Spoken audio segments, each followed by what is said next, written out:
ನಮಸ್ಕಾರ ಸ್ನೇಹಿತರೆ, first day first show Kannada ಅರ್ಪಿಸುವ ಈ ಒಂದು ವಿಶೇಷ ಸೆಗ್ಮೆಂಟಿಗೆ ಸ್ವಾಗತ. ನಾನು ಸುಜಯ್ ರಾಜ್. ಸ್ನೇಹಿತರೆ, ಮಹಾನಟಿ ಸೀಸನ್ 1ನ ವಿನ್ನರ್ ಪ್ರಿಯಾಂಕಾ ಆಚಾರ್ ಅವರಿಗೆ ತರುಣ್ ಸುಧೀರ್ ಅವರು ಒಂದು ಮಾತನ್ನು ಕೊಟ್ಟಿರ್ತಾರೆ. ಸೊ ಅವಕಾಶವನ್ನು ಡೆಫಿನೆಟ್ಲಿ ಕೊಡ್ತೀನಿ ಎನ್ನುವಂತಹ ಮಾತುಗಳನ್ನು ಸಾಕಷ್ಟು ಬಾರಿ ಅವರ ಪರ್ಫಾರ್ಮೆನ್ಸನ್ನು ನೋಡಿ ವೇದಿಕೆಯಲ್ಲೇ ಹೇಳಿರ್ತಾರೆ. ಸೊ ಅದೇ ರೀತಿ ನಡ್ಕೊಂಡಿದ್ದಾರೆ. ಸದ್ಯಕ್ಕೆ ತರುಣ್ ಸುಧೀರ್ ಅವರ ಪ್ರೊಡಕ್ಷನ್ನಲ್ಲಿ ಹೊಸ ಸಿನಿಮಾ ಅನೌನ್ಸ್ ಆಗಿದೆ.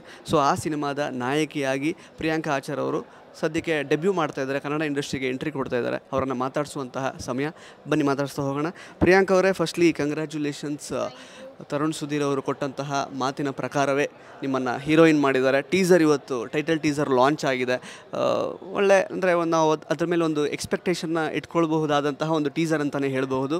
ನೀವು ಕೂಡ ತುಂಬ ಚೆನ್ನಾಗಿ ಕಾಣಿಸ್ಕೊಂಡಿದ್ದೀರಾ. ರಾಣಾ ಅವ್ರ ಜೊತೆಗೆ ಜೋಡಿ ಆಗ್ತಾ ಇರೋದು, ಜೊತೆಗೆ ಈ ಥರದೊಂದು ಪ್ರೊಡಕ್ಷನ್ನು, ಪುನೀತ್ ರಂಗಸ್ವಾಮಿ ಅವರ ಒಂದು ನಿರ್ದೇಶನ, ಹೇಗೆ ಅನಿಸುತ್ತೆ ಈ ಒಂದು ಅವಕಾಶ? ತುಂಬ ಖುಷಿಯಾಗತ್ತೆ. ಫಸ್ಟ್ಲಿ ತರುಣ್ ಸರಿಗೆ ಥ್ಯಾಂಕ್ಸ್ ಹೇಳಬೇಕು. ಬಿಕಾಸ್ ನಾನು ಎಕ್ಸ್ಪೆಕ್ಟ್ ಮಾಡಿರಲಿಲ್ಲ ನನ್ನ ಒಂದು ಟ್ಯಾಲೆಂಟ್ನ ಗುರುತಿಸಿ ಅವರು ಅವ್ರ ಪ್ರೊಡಕ್ಷನಲ್ಲಿ ಒಂದು ಚಾನ್ಸ್ ಕೊಡ್ತಾರೆ ಅಂತ. ಬಟ್ ಇದನ್ನು ನಂಬೋಕ್ಕಾಗದೇ ಇರೋ ಅಂಥದ್ದು ನನಗೆ ಫಸ್ಟು ಅಂದರೆ ಅವ್ರ ಆಫೀಸಿಗೆ ಕರೆದಾಗ ನಂಬಲೇ ಇಲ್ಲ ನಾನು, ನಿಜವಾಗ್ಲೂ ತರುಣ್ ಸರಿ ಕರೆದಿದ್ದಾರಾ ಅಂತ. ಆ್ಯಂಡ್ ಅದೇ ಫಸ್ಟ್ ನಾನು ಏನೇ ಹೇಳಿದ್ರು ಸ್ಟೋರಿನ ಫಸ್ಟ್ ಕೇಳಿ ಡಿಸೈಡ್ ಮಾಡೋಣ ಅಂತ ಇದ್ದಿದ್ದು. ಸ್ಟೋರಿ ಕೇಳಿದ್ಮೇಲಂತೂ ಓಕೆ ಸರ್ ನಾನು ಮಾಡ್ತೀನಿ ಅಂತ ಹೇಳಿದೆ. ಆ್ಯಂಡ್ ಕ್ಯಾರೆಕ್ಟರ್ ತುಂಬ ಅದು ತಮಿಳ್ನಾಡು ಸೈಡ್ ಇರೋವಂತಹ ಒಬ್ಬಳು ಮನೆತನ ಹುಡುಗಿ ಕ್ಯಾರೆಕ್ಟರ್ ಆಗಿದೆ ಅದು. ಅವಳು ಕರ್ನಾಟಕದಲ್ಲಿ ಇರೋವಂಥ ಹುಡುಗನ್ನ ಲವ್ ಮಾಡೋದು ಒಂದು ಇಂಟ್ರೆಸ್ಟಿಂಗ್ ಆಗಿರೋ ಸ್ಟೋರಿ ಅಂತ ಹೇಳ್ಬೋದು. ತುಂಬ ಚೆನ್ನಾಗಿದೆ. ನನಗೆ ಸ್ಟೋರಿ ತುಂಬ ಇಂಟ್ರೆಸ್ಟಿಂಗ್ ಅನಿಸ್ತು ಮೊದಲನೇದಾಗಿ. ಹಾಗೆ ಇದು 2004 ನಡೆದಿರೋವಂತಹ ಒಂದು ಸ್ವಲ್ಪ ರಿಯಲ್ ಆಗಿರೋವಂತಹ ಕತೆ ಆಗಿರೋದ್ರಿಂದ, ಸೊ ನನಗೆ ಇದು ತುಂಬ ಇನ್ನೋಸೆಂಟ್ ಕ್ಯಾರೆಕ್ಟರ್ ಆಗಿರೋದ್ರಿಂದ ನನಗೆ ಓಕೆ ಇದು ನಾನು ಮಾಡ್ಬೋದು ಅಂತ ನನಗೆ ಫಸ್ಟು ಕಾನ್ಫಿಡೆನ್ಸ್ ಬಂತು. ಸೊ ಆಮೇಲೆ ನಾನು ಓಕೆ ಸರ್ ನಾನು ಮಾಡ್ತೀನಿ ಅಂತ ತರುಣ್ ಸರ್ಗೆ ಹೇಳಿದೆ. ಅಷ್ಟೇ sir. So Shivanna sir actually ನಿಮ್ಮ ಒಂದು ಟೈಟಲ್ ಟೀಸರ್ನ ಲಾಂಚ್ ಮಾಡಿದ್ರು. ಸೊ ಒಂದು ದೊಡ್ಡ ವೇದಿಕೆ, ಜೊತೆಗೆ ಪ್ರೇಮ್ ಸರ್ ಇದ್ದರು. ಸೊ ಸಾಕಷ್ಟು ಡಿಗ್ನಿಟರೀಸ್ ಇದ್ದರು. ಸೊ ಈ ಥರದೊಂದು ಲಾಂಚ್ ಅಫ್ಕೋರ್ಸ್ ಅವರು ಪ್ರಾಮಿಸ್ ಮಾಡಿದರು. ಬಟ್ ಸ್ಟಿಲ್ ಶಿವಣ್ಣ ಅವರೇ ಬಂದು ಈ ಥರದ್ದೆಲ್ಲ ನಿಮ್ಮ ಒಂದು ಟೈಟಲ್ ಟೀಸರ್ನ ಲಾಂಚ್ ಮಾಡೋದು, ಆ ಥರದೊಂದು ಸನ್ನಿವೇಶ ಎಲ್ಲ ನೀವು ಅದು ನೋಡ್ತಾ ಇದ್ರಿ ಆ್ಯಕ್ಚುಲಿ. ಸೊ ಹೇಗೆ ಅನ್ನಿಸ್ತು ಶಿವಣ್ಣ ಬಂದಿದ್ದು ಅಂತ? ಇವತ್ತುವರೆಗೂ ನಾನು ಶಿವಣ್ಣನ ಇದು ಆಫ್ಟರ್ ಮಹಾನಟಿ DKDಯಲ್ಲೇ ಮೊದಲನೇ ಬಾರಿ ನಾನು ಶಿವಣ್ಣನ ನೋಡಿದ್ದು. ಚಿಕ್ಕದ್ರಿಂದ ಅವರು ಮೂವೀಸ್ಗಳನ್ನ ನೋಡಿಕೊಂಡು, ಅಪ್ಪು ಸರ್ನ ನೋಡಿಕೊಂಡು ಸೊ ಬೆಳೆದವ್ರು ನಾವು. ಇವತ್ತು ನಾನೇ ಒಬ್ಬಳು ಸಿನಿಮಾ ನಾಯಕಿಯಾಗಿ ಆಯ್ಕೆಯಾಗಿ ಇವತ್ತು ನಮ್ಮ ಸಿನಿಮಾ ಟೀಸರ್ಗೆ ಶಿವಣ್ಣ ಬಂದಿದ್ದಾರೆ ಅಂದರೆ ಅದು ವೆರಿ ಸರ್ಪ್ರೈಸ್ಡ್. ತುಂಬ ಖುಷಿ ಆಯಿತು ಸರ್ ಬಂದಿದ್ದು. ಅವರು ಟ್ರೀಟ್ ಮಾಡಿದ ರೀತಿ ಆಗಿರ್ಬೋದು. ಇವಾಗ ಯಾರೇ ಆಗಲಿ ಒಂದಷ್ಟು ಸಿನಿಮಾಗಳು ಮಾಡಿದ್ವಿ ಅಂದರೆ ಅವರು ಲೈಕ್ ನಾವ್ಯಾಕೆ ಈ ಸಣ್ಣ ಪುಟ್ಟದವ್ರನ್ನೆಲ್ಲ ಮಾತಾಡಿಸ್ಬೇಕು, ಅದು ಬಂದುಬಿಡುತ್ತೆ ಆ್ಯಟಿಟ್ಯೂಡ್ ಅನ್ನೋದು. ಸೊ ಶಿವಣ್ಣ ನೋಡಿದ್ರೆ ಈಗಲೂ ಅಷ್ಟೇ ಗೌರವದಿಂದ ಚಿಕ್ಕ ಆರ್ಟಿಸ್ಟ್ ಆಗಲಿ ದೊಡ್ಡವರಾಗಲಿ ಎಲ್ಲರೂ ಒಂದೇ ಥರ ಟ್ರೀಟ್ ಮಾಡ್ತಾರೆ. ಸೊ ಅದೊಂದು ಗುಣ ಶಿವಣ್ಣದು ಆಗ್ಲಿಂದನೂ ಎಲ್ರಿಗೂ ಇಷ್ಟ. ಅದಕ್ಕೇ ನಾನು ಕೂಡ ಶಿವಣ್ಣ ಅಪ್ಪು ಸರ್ ಫ್ಯಾನ್. ತುಂಬ ಖುಷಿ ಆಯಿತು ಸರ್, ಅವರು ಎದುರುಗಡೆ ನೋಡೋದೇ ಒಂದು ಖುಷಿ. ಅಣ್ಣ ಅವರ ಫ್ಯಾಮಿಲಿನ ಖುಷಿ ಆಯಿತು sir. In fact if I am not wrong, last ಜುಲೈಯಲ್ಲಿ ಆ್ಯಕ್ಚುಲಿ ಮಹಾನಟಿ ಮುಗಿದಿರೋದು. ಆಲ್ಮೋಸ್ಟ್ ಲೈಕ್ ಅಂದರೆ 1 ವರ್ಷದ ಕಾಯುವಿಕೆ. ಅಂದರೆ ಅಲ್ಲಿ ತನಕ ಜನ ನಿಮ್ಮನ್ನು ನೋಡಿಲ್ಲ, ಈಗ ಅಂದರೆ ತೆರೆ ಮೇಲೂ ನೋಡಿಲ್ಲ. ಮಧ್ಯದಲ್ಲಿ ಒಂದು ಡ್ಯಾನ್ಸ್ ಪರ್ಫಾರ್ಮೆನ್ಸ್ ಎಲ್ಲ ಕೊಟ್ಟಿದ್ರಿ ಲಾಸ್ಟ್ ಒಂದು ನವಂಬರ್ ಟೈಮಲ್ಲೇನೋ ಒಂದು ಡ್ಯಾನ್ಸ್ ಮಧ್ಯದಲ್ಲಿ. ಸೊ ಅದು ಬಿಟ್ಟರೆ ನೀವು ಯಾವ ರೀತಿ ಕಾಣಿಸ್ಕೊಳ್ಬಹುದು ಅನ್ನೋಂತಹ ಕುತೂಹಲ ನಿಮ್ಮ ಫ್ಯಾನ್ಸಿಗೆ ಆಲ್ರೆಡಿ ಜನಕ್ಕೆ ಇರುತ್ತೆ ಒಂದು ರೀತಿ. ಅಂದರೆ ಹಿಂಗೆ ಕಾಣಿಸ್ಕೋತಾರೆ ಅಂತ ಇವತ್ತು ಅದಕ್ಕೆ ಉತ್ತರ ಸಿಕ್ಕಿದೆ. ಸೊ ಇನ್ಫ್ಯಾಕ್ಟ್ ಇನ್ಸ್ಟಾಗ್ರಾಮಲ್ಲೂ ಜಾಸ್ತಿ ನೀವೇನು ಅಪ್ಡೇಟ್ ಏನು ಮಾಡ್ತಾ ಇರಲ್ಲ. ಅಂದರೆ ಏನು ಬರಬಹುದು ಪ್ರಾಜೆಕ್ಟ್ ಮಧ್ಯದಲ್ಲಿ ಒಂದು ಸಡನ್ನಾಗಿ ಒಂದು ಬಂತು, ಓಕೆ ತರುಣ್ ಸುಧೀರ್ ಅವ್ರ ಪ್ರಾಜೆಕ್ಟಲ್ಲಿ ಇವರು ಲಾಂಚ್ ಆಗ್ತಿದ್ದಾರೆ ಅಂತ. ಸೊ ಇವತ್ತು ಉತ್ತರ ಸಿಕ್ಕಿರುತ್ತೆ. ನಿಮ್ಮ ಫ್ಯಾನ್ಸಿಗೆಲ್ಲ ಏನು ಹೇಳೋಕ್ಕೆ ಇಷ್ಟಪಡ್ತೀರಾ? ಅವಾಗಿಂದ ಸಪೋರ್ಟ್ ಮಾಡ್ಕೊಂಡು ಬಂದಿದ್ದಾರೆ ಆ್ಯಕ್ಚುಲಿ ನಿಮ್ಮನ್ನು. ಮತ್ತು ನಿಮ್ಮ ಊರು ಮೈಸೂರಿನವರು, ಮೈಸೂರು ಫ್ಯಾನ್ಸ್ ಎಲ್ರಿಗೂ ಏನು ಹೇಳೋಕ್ಕೆ ಇಷ್ಟಪಡ್ತೀರಾ? ಫಸ್ಟ್ಲಿ ಸಾರಿ ಹೇಳ್ತೀನಿ. ಬಿಕಾಸ್ ಆಫ್ಟರ್ ಮಹಾನಟಿ ತುಂಬ ಲಾಂಗ್ ಗ್ಯಾಪ್ ತೊಗೊಂಡೆ. ಒಂದೊಳ್ಳೆ ಆಪರ್ಚುನಿಟಿ ಬರಲಿ ಅಂತ ವೆಯ್ಟ್ ಮಾಡ್ತಾಯಿದ್ದೆ. ಸೊ ಮಹಾನಟಿ ವಿನ್ನರ್ ಆಗಿ ಒಂದೊಳ್ಳೆ ಆಪರ್ಚುನಿಟಿ ಬಂದರೆ ಸೊ ಒಂದೊಳ್ಳೆ ರೀತಿಲಿ ಕಾಣಿಸ್ಕೊಳ್ಳೋಣ ಅನ್ನೋದು ಒಂದು ನನ್ನ ಇಂಟೆನ್ಷನ್ ಆಗಿತ್ತು. ಬಟ್ ಸೀರಿಯಲ್ಸ್ಗಳನ್ನೂ ಮಾಡೋಣ, ಸೊ ಬೇಗ ಜನಕ್ಕೆ ಕಾಣಿಸ್ಕೊಳ್ಬೇಕು. ಆ್ಯಂಡ್ ಎಲ್ಲರೂ ಇಷ್ಟೊಂದು ಸಪೋರ್ಟ್ ಮಾಡಿದ್ದಾರೆ. ಕೇಳ್ತಾಯಿದ್ರು ಎಲ್ಲರೂ ನೆಕ್ಸ್ಟ್ ಏನು ಮಾಡ್ತಾಯಿದ್ದೀರಾ ಅಂದಾಗ ಓಕೆ ಯಾವಾಗ ಟೀಸರ್ ರಿಲೀಸ್ ಮಾಡ್ತಾರೋ ಅನ್ನೋದು ನನ್ನಲ್ಲಿತ್ತು. ಸೊ ಇವತ್ತು ಒಂದು ಆನ್ಸರ್ ಸಿಗ್ತಲ್ಲ ಅನ್ನೋದು ಒಂದು ಖುಷಿ ಇದೆ. ಬಟ್ ಆದಷ್ಟು ಬೇಗ ಸಿನಿಮಾನೂ ರಿಲೀಸ್ ಆಗುತ್ತೆ. ಸೊ ನಾನು ಕೂಡ ಅಷ್ಟೇ ಎಕ್ಸೈಟ್ಮೆಂಟಲ್ಲಿ ವೆಯ್ಟ್ ಮಾಡ್ತಾಯಿದ್ದೀನಿ ಸಿನಿಮಾಗೆ. ಸೊ ವೇದಿಕೆ ಮೇಲೆ ಪರ್ಫಾರ್ಮ್ ಮಾಡೋದು ಬೇರೆ, ಮಹಾನಟಿ ವೇದಿಕೆಯಲ್ಲಿ. ಬಟ್ ಈ ಥರ ಒಂದು ಶೂಟಿಂಗ್ ಸೆಟ್ಟಲ್ಲಿ ಜೊತೆಗೆ ಟೈಮ್ ಅಲ್ಲದ ಟೈಮ್ನಲ್ಲಿ, ಅಂದರೆ ರಾತ್ರಿ ಇರುತ್ತೆ, ಕೆಲವೊಂದು ಸಲ ಬೆಳಗ್ಗೆ ಇರುತ್ತೆ, ಮತ್ತು ದೊಡ್ಡ ದೊಡ್ಡ ನಟರುಗಳಿರ್ತಾರೆ ಆ್ಯಕ್ಚುಲಿ. ಸೊ ಆನ್ ಸ್ಪಾಟ್ ಈ ಥರದೊಂದು ಸಿನಿಮಾ ಒಂದು ಪ್ರೊಸೆಸ್ಸಲ್ಲಿ ಇನ್ವಾಲ್ವ್ ಆಗಿದ್ದಾರೆ ಆ್ಯಕ್ಚುಲಿ ಕಂಪ್ಲೀಟಾಗಿ.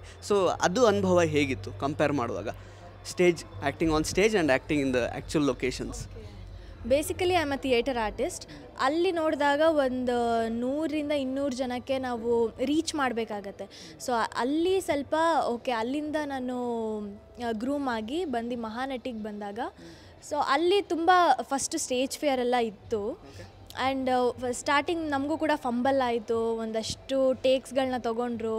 ಲೈಕ್ ಅಷ್ಟು ಪ್ರಾಕ್ಟೀಸ್ ಇತ್ತು ಮಹಾನಟಿಯಲ್ಲಿ.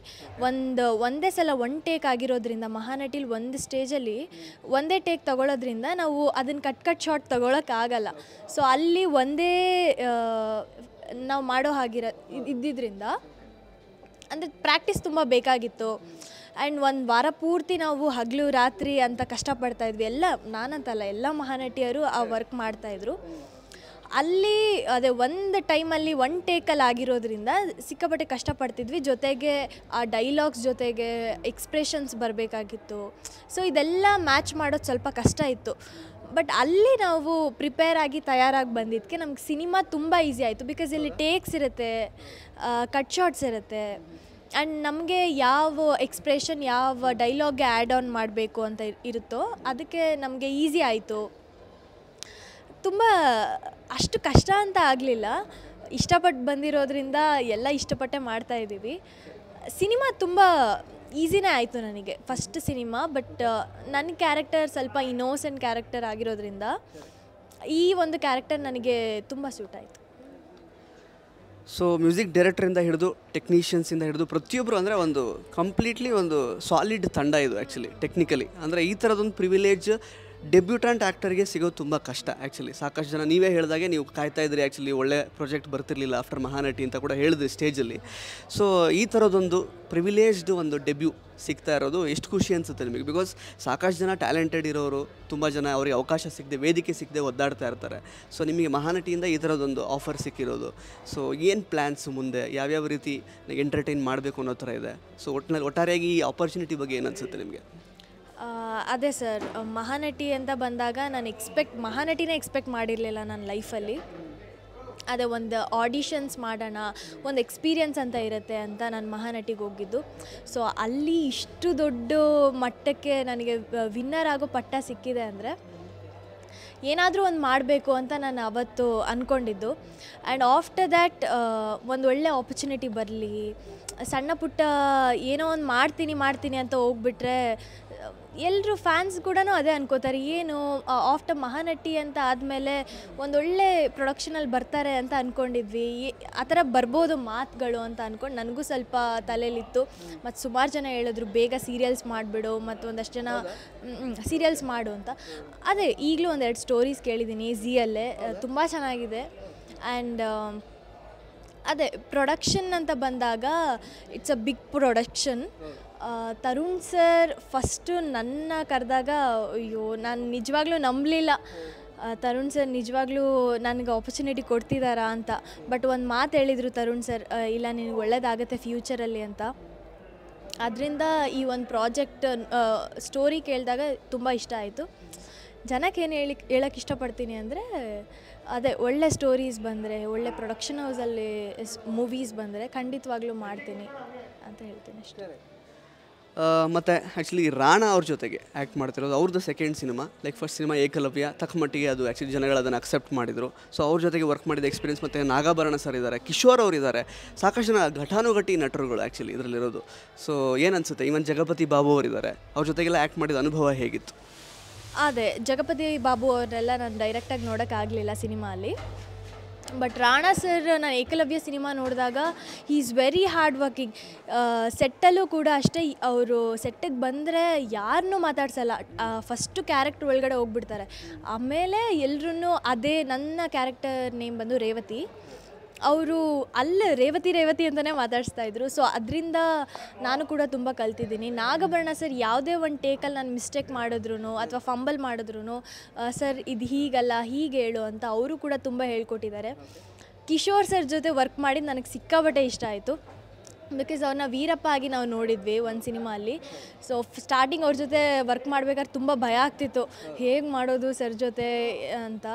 ಬಟ್ ಅವರು ಕೂಡ ರಿಯಲ್ ಲೈಫಲ್ಲಿ ತುಂಬ ಸಾಫ್ಟ್ ಇದ್ದಾರೆ. ಎಲ್ಲರ ಜೊತೆ ವರ್ಕ್ ಮಾಡಿದ್ದು ಒಂಥರ ಖುಷಿ, ಒಂಥರ ಹೆಮ್ಮೆ ಇದೆ ನನಗೇನೆ. ಸೊ ಇಡೀ ತಂಡ ನಿಮ್ಮನ್ನು ಟ್ರೀಟ್ ಮಾಡ್ತಿರೋದು ನೋಡುವಾಗ ಒಂದು ರೀತಿ ಚಿಕ್ಕ ಮಗು ಥರ ಟ್ರೀಟ್ ಮಾಡ್ತಿದ್ದಾರೆ ಅಂತ ಅನ್ನಿಸ್ತು. ಬಿಕಾಸ್ ಅಲ್ಲಿ ನೀವು ಮಾತಾಡ್ತಿದ್ದ ರೀತಿ ಎಲ್ಲ ನೋಡಿದ್ರೆ, ಪ್ಲಸ್ ಅದನ್ನು ಕೂಡ ನಿಮ್ಮನ್ನು ಕಾಲು ಎಳಿತಾ ಇದ್ರು, ಆನ್ ಆ್ಯಂಡ್ ಆಫ್ ಮೆಕ್ಯಾನಿಸಮ್ ಆಗ್ತಿರುತ್ತೆ ನಿಮ್ದು ಯಾವಾಗಲೂ ಅಂತ. ಏನು ಹಂಗಂದ್ರೆ ತುಂಬ ಇಂಟ್ರೋವರ್ಟ್ ಟೈಪ್ಸ್ ನೀವು ಹೇಗೆ ಅಂತ? ಇಂಟ್ರೋವರ್ಟ್ ಅಂತ ಅಲ್ಲ ಸರ್, ನನಗೆ ಜಾಸ್ತಿ ಅಷ್ಟು ಮಾತಾಡಿ ಅಭ್ಯಾಸ ಇಲ್ಲ. ಆ್ಯಂಡ್ ಅಷ್ಟು ಕ್ಯಾಮ್ರಾ ಫೇಸ್ ಮಾಡಿಲ್ಲದೆ ಇರೋದ್ರಿಂದ ಸ್ವಲ್ಪ ಸ್ಟೇಜ್ ಫಿಯರ್ ಅದು ಇದ್ದೇ ಇರುತ್ತೆ ಕಾಮನ್ ಆಗಿ. ಸೊ ತರುಣ್ ಸರ್ಗೂ ಗೊತ್ತು, ನಾನು ಮಹಾನಟಿ ಸ್ಟೇಜಲ್ಲೂ ಅಷ್ಟು ಮಾತಾಡ್ತಿರ್ಲಿಲ್ಲ. ಏನೇ ಇದ್ದರೂ ನಂದು ಏನು ಸ್ಕ್ರಿಪ್ಟ್ ಇದೆ ಆ್ಯಕ್ಟಿಂಗ್ ಮಾಡ್ತಾಯಿದ್ದೆ, ಹೋಗ್ತಿದ್ದೆ ಅಷ್ಟೇ. ಬಿಟ್ಟರೆ ಏನೇ ಕಂಟೆಂಟ್ ಕೊಡೋದಾಗಿರಲಿ ಏನೇ ಮಾತಾಡೋದಾಗಿರಲಿ ನನಗೆ ಬರ್ತಿರ್ಲಿಲ್ಲ. ಸೊ ತರುಣ್ ಸರ್ ಓಕೆ, ನಿನ್ಗೆ ಅದೆಲ್ಲ ಬರಲಿಲ್ಲ ಅಂದರೂ ಇಟ್ಸ್ ಓಕೆ, ನಿನ್ನ ಏನು ಆ್ಯಕ್ಟಿಂಗ್ ಇದೆ ಅದ್ರ ಮೇಲೆ ಕಾನ್ಸಂಟ್ರೇಟ್ ಮಾಡು, ಚೆನ್ನಾಗಿ ಮಾಡು ಅಂತಲೇ ಹೇಳ್ತಾಯಿದ್ರು. ಇವತ್ತುವರೆಗೂ ಸರ್ ಅದನ್ನೇ ಹೇಳೋದು, ಚೆನ್ನಾಗಿ ಮಾಡು ಅಂತ. ಬಟ್ ಲೈಟ್ ಆಫ್ ಆನ್ ಅಂತ ಅಂದರೆ ಅದು ಇರುತ್ತೆ, ಒಂದಷ್ಟು ಪ್ರಾಕ್ಟೀಸ್ ಮಾಡ್ಕೊಂಡು ಬಂದಿರ್ತೀನಿ ಇಷ್ಟಿಷ್ಟು ಹೇಳೋಣ ಅಂತ. ಲೈಕ್ ಸಡನ್ನಾಗಿ ಎಲ್ಲರೂ ಲೈಟ್ಸ್ ನೋಡಿದಾಗ, ಒಂದಷ್ಟು ಸೆಲೆಬ್ರಿಟೀಸ್ ಒಟ್ಟಿಗೆ ನೋಡಿದಾಗ ಆಫ್ ಆಗಿಬಿಡ್ತೀನಿ ನಾನು. ಇಟ್ಸ್ ಓಕೆ ಸರ್, ಅದೇ ಆ ಥರ ಆಫ್ ಆಗಿಬಿಡ್ತೀನಿ. ಬಟ್ ಈಗ ಫಸ್ಟ್ ಬರ್ತಾ ಇರೋದ್ರಿಂದ ಇಂಡಸ್ಟ್ರಿಗೆ ಲೈಕ್ ಇನ್ನೂ ಇಂಪ್ರೂವ್ ಆಗಬೇಕು, ಇನ್ನೂ ನೋಡಿ ಕಲಿತಾ ಇದ್ದೀನಿ ಎಷ್ಟೊಂದು ಜನದ್ರಿಂದ. ಆ್ಯಂಡ್ ಆರ್ಟಿಸ್ಟ್ಗಳಿಂದ ನೋಡಿ ಕಲಿತಾ ಇರೋದು ಇನ್ನೂ ತುಂಬ ಇದೆ. ಪ್ರತಿದಿನ ಒಬ್ಬೊಬ್ಬರು ಆರ್ಟಿಸ್ಟ್ ಸಿಗ್ತಾರೆ, ಅವರಿಂದ ಕಲಿಯೋದು ತುಂಬ ಇರುತ್ತೆ. ಸೊ ಇದೆಲ್ಲ ನೋಡಿದಾಗ ಒಂಥರ ಖುಷಿ ಆಗುತ್ತೆ, ಒಂದು ಕಡೆ ಭಯನೂ ಆಗುತ್ತೆ. ಸೊ ಇನ್ಸ್ಟಾಗ್ರಾಮಲ್ಲಿ ಸಾಕಷ್ಟು ಪೋಸ್ಟ್ಗಳೆಲ್ಲ ನೋಡ್ತಾ ಇರ್ತೀವಿ. ಮೋಸ್ಟ್ ಆಫ್ ದ ಪೋಸ್ಟಿಗೆ ಏನು ಕ್ಯಾಪ್ಷನ್ ಇರಲ್ಲ, ಜಸ್ಟ್ ಒಂದು ಫೋಟೋ ಹಾಕಿರ್ತೀರ ಸುಮ್ಮನೆ, ಅಂದರೆ ಏನೂ ಇರಲ್ಲ ಅದಕ್ಕೆ. ಯಾವುದೋ ಒಂದು BTS ಏನೋ ಡ್ಯಾನ್ಸ್ ಮಾಡಿದ್ದು ಸಿದ್ದು ಮೂಲಿಮನಿ ಅದಕ್ಕೆಲ್ಲ ಸ್ವಲ್ಪ ಬರ್ದಿದ್ರಿ ಅಷ್ಟೇ. ಅದು ಬಿಟ್ಟರೆ ಜಿ ಕನ್ನಡದವ್ರು ಪಾಪ ಅವ್ರು ಹಾಕಿರ್ತಾರಲ್ಲ, ಅದು ಬಿಟ್ಟರೆ ನೀವೇನು ಕ್ಯಾಪ್ಷನ್ ಹಾಕಿರಲ್ಲ. ಏನಿದಾರ ಮರ್ಮ ಅಂದರೆ ಕ್ಯಾಪ್ಷನ್ ಜನಗಳೇ ಕೊಡಲಿ ಅಂತನಾ ಹೇಗೆ ಅಂತ? ಕ್ಯಾಪ್ಷನ್ ಜನ ಕೊಡಲಿ ಅಂತ ಅಲ್ಲ ಸರ್, ನನಗೆ ಅಷ್ಟು ನನ್ನನ್ನು ಅರ್ಥ ಮಾಡ್ಕೊಳ್ಳೋಕ್ಕೆ ನನಗೆ ಕಷ್ಟ. ಸೊ ಒಂದೊಂದು ಟೈಮಲ್ಲಿ ಒಂದೊಂದು ಥರ ಇರ್ತೀನಿ ನಾನು. ಸೊ ಅದರಿಂದ ನಾನು ಕ್ಯಾಪ್ಷನ್ ನನಗೆ ಸೂಟ್ ಆಗಲ್ಲ, ಲೈಕ್ ಅಷ್ಟೇ. ಅದರಿಂದ ನಾನು ಕ್ಯಾಪ್ಷನ್ಸ್ ಅಷ್ಟು ಹಾಕಲ್ಲ. ಬಟ್ ಜನನೇ ಸಜೆಸ್ಟ್ ಮಾಡ್ತಾರೆ, ನೀನು ಈ ಥರ ಕ್ಯಾಪ್ಷನ್ ಹಾಕು, ಲೈಕ್ ಈ ಪೋಸ್ಟಿಗೆ ಇದು ಹಾಕಿದ್ರೆ ಚೆನ್ನಾಗಿರುತ್ತೆ ಅಂತ ಹೇಳ್ಕೊಡ್ತಾರೆ. ಇನ್ನು ಮನೆಯಲ್ಲಿ ಪೇರೆಂಟ್ಸ್ದೆಲ್ಲ ಲೈಕ್ ರೆಸ್ಪಾನ್ಸ್ ಹೇಗಿದೆ? ಇದು ಅವಕಾಶ ಬಂದಾಗ ಅವರೆಷ್ಟು ಖುಷಿಪಟ್ಟರು, ತಂದೆಯವರು, ಅದ್ರ ಬಗ್ಗೆ ಎಲ್ಲ ಹೇಳೋದಾದ್ರೆ? ಮನೆಯಲ್ಲಿ ಸಪೋರ್ಟ್ ಜಾಸ್ತಿನೇ ಇದೆ. ಬಿಕಾಸ್ ಅಲ್ಲಿ ಕನ್ನಡ ಇಂಡಸ್ಟ್ರಿಗೆ ನಮ್ಮ ಮನೆಯಿಂದ ಯಾರೂ ಬಂದಿಲ್ಲ, ಆ್ಯಂಡ್ ಯಾವ ಇಂಡಸ್ಟ್ರಿಗೂ ಹೋಗಿಲ್ಲ. ಅಂದರೆ ನಾನೇ ಮೊದಲನೇದಾಗಿ ಬರ್ತಾ ಇರೋದ್ರಿಂದ ಎಲ್ರಿಗೂ ಎಕ್ಸೈಟ್ಮೆಂಟ್ ಜಾಸ್ತಿ. ಏನೋ ಮಗಳು ಏನೋ ಮಾಡ್ತಿದ್ದಾಳೆ, ಆ್ಯಂಡ್ ಫ್ಯಾಮಿಲಿನೂ ಅಷ್ಟೇ, ಏನೋ ನಮ್ಮ ಕಡೆಯವಳು ಮಾಡ್ತಿದ್ದಾಳೆ ಅನ್ನೋದು ಎಲ್ರಿಗೂ ಒಂದು ಎಕ್ಸೈಟ್ಮೆಂಟ್ ಇದೆ, ಖುಷಿ ಇದೆ. ಆ್ಯಂಡ್ ಅವ್ರ ಸಪೋರ್ಟ್ ತುಂಬ ಇದೆ. ತರುಣ್ ಸರ್ ಮೂವಿ ಬಂದಾಗ್ಲೂ ಅಷ್ಟೇ, ಒಳ್ಳೆ ಪ್ರೊಡಕ್ಷನ್ ಹೌಸ್ ಬಂದಿದೆ, ಒಳ್ಳೆ ಸ್ಟೋರಿ ಬಂದಿದೆ. ಸೊ ನಿನಗೆ ಹೇಗೆ ಇಷ್ಟ ಆಗಬೇಕು ಆ ಥರ ಸ್ಟೋರಿನೇ ಬಂದಿದೆ. ಆ್ಯಂಡ್ ಅದೇ ಮನೇಲಿ ತುಂಬ ಸಪೋರ್ಟಿವ್ ಆಗಿದ್ದಾರೆ.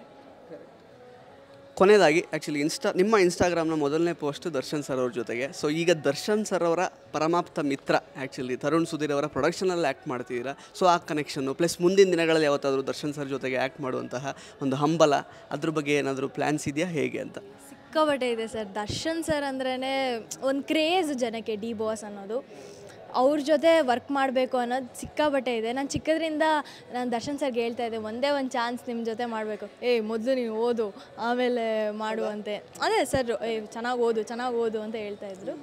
ಇವಾಗ ಅವರು ಒಂಥರ ಖುಷಿಯಾಗಿದ್ದಾರೆ. ಸರಿಗೆ ಗೊತ್ತು. ಆ್ಯಂಡ್ ಖುಷಿಯಾಗಿದ್ದಾರೆ, ಒಳ್ಳೇದಾಗಲಿ ಅಂತ ಹೇಳ್ತಾ ಇರ್ತಾರೆ. ಆ್ಯಂಡ್ ಶೂಟಿಂಗ್ ಬ್ಯುಸಿ ಇರೋದ್ರಿಂದ ಸರ್ ಇನ್ನೂ ಸಿಕ್ಕಿಲ್ಲ. ಬಟ್ ಸಿಕ್ಕಿದ್ರೆ ಖಂಡಿತವಾಗ್ಲೂ ಹೋಗಿ ಮಾತಾಡಿಸಿ ಅವರಿಗೂ ಮಾತಾಡ್ಸ್ಬೇಕಂತ ಇಷ್ಟ. ಇನ್ನೂ ಸಿಕ್ಕಿಲ್ಲ, ಆಫ್ಟರ್ ಮಹಾನಟಿ ಮೀಟ್ ಮಾಡೋಕ್ಕಾಗಿಲ್ಲ. ಇವಾಗ ಮೀಟ್ ಮಾಡ್ತೀನಿ. ಅಂದರೆ ಈಗ ಅವಕಾಶ ಸಿಕ್ಕಿದೆ ಅಂತ ಅವ್ರಿಗೆ ಗೊತ್ತಾದಾಗ ನಿಮಗೆ ಫೋನಲ್ಲಿ ಮಾತಾಡಿದ್ದ, ಅದು ಅಂದರೆ ವಿಶ್ ಮಾಡಿದ್ದೆಲ್ಲ ಹೇಗೆ? ಮಹಾನಟಿಯಲ್ಲಿ ಇದ್ದಾಗ ಸರ್ ವಿಶ್ ಮಾಡಿದರು ಒಳ್ಳೇದಾಗಲಿ ಅಂತ. ನನಗೆ ಕಟ್ಔಟ್ ಬಂದಾಗ ಫಸ್ಟ್ ನಾನು ಹೇಳ್ಕೊಂಡಿದ್ದೆ ದರ್ಶನ್ ಸರ್ ಹತ್ರ. ಡೈರೆಕ್ಟಾಗಿ ಮೀಟ್ ಮಾಡಿ ನನಗೆ ಕಟ್ಔಟ್ ಬಂದಿದೆ ಅಂತ ದರ್ಶನ್ ಸರ್ಗೆ ಹೇಳಿದಾಗ ತುಂಬ ಖುಷಿಪಟ್ಟರು. ಆ್ಯಂಡ್ ಒಳ್ಳೆ ವಿಶ್ ಕೂಡ ಮಾಡಿದ್ರು. ಅದಾದಮೇಲೆ ಸಿಗೋಕ್ಕಾಗಲಿಲ್ಲ. ಇವಾಗ ಅದೇ ಶೂಟಿಂಗ್ ಮುಗಿದ್ಮೇಲೆ ಹೋಗಿ ಮೀಟ್ ಮಾಡ್ತೀನಿ.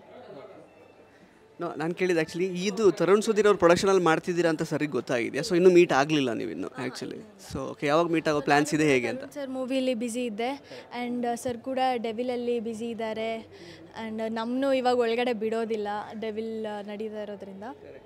ಅದೇ ಇದಾದಮೇಲೆ ನೆಕ್ಸ್ಟ್ ಮೀಟ್ ಮಾಡೋಣ ಅನ್ನೋದು. Thank you so much Priyanka ಅವರೇ, ಸಾಕಷ್ಟು ವಿಷಯಗಳನ್ನು ಹಂಚ್ಕೊಂಡ್ರಿ. ಮೊದಲನೇ ಟೀಸರ್ ನೋಡುವಾಗಲೇ ಪ್ರಾಮಿಸಿಂಗ್ ಅಂತ ಅನ್ನಿಸ್ತಾ ಇದೆ. ನಿಮ್ಮ ಮುಂದಿನ ಜರ್ನಿಗೆ ಒಳ್ಳೆಯದಾಗಲಿ, ಆಲ್ ದಿ ಬೆಸ್ಟ್ ನಿಮಗೆ. ಎಸ್. ಸೊ ಸ್ನೇಹಿತರೆ, ಇದಾಗಿತ್ತು ಪ್ರಿಯಾಂಕಾ ಆಚಾರ್ ಅವರ ಮಾತುಗಳು. ಮತ್ತೆ ಭೇಟಿ ಆಗ್ತಾ ಇರೋಣ. ಧನ್ಯವಾದ.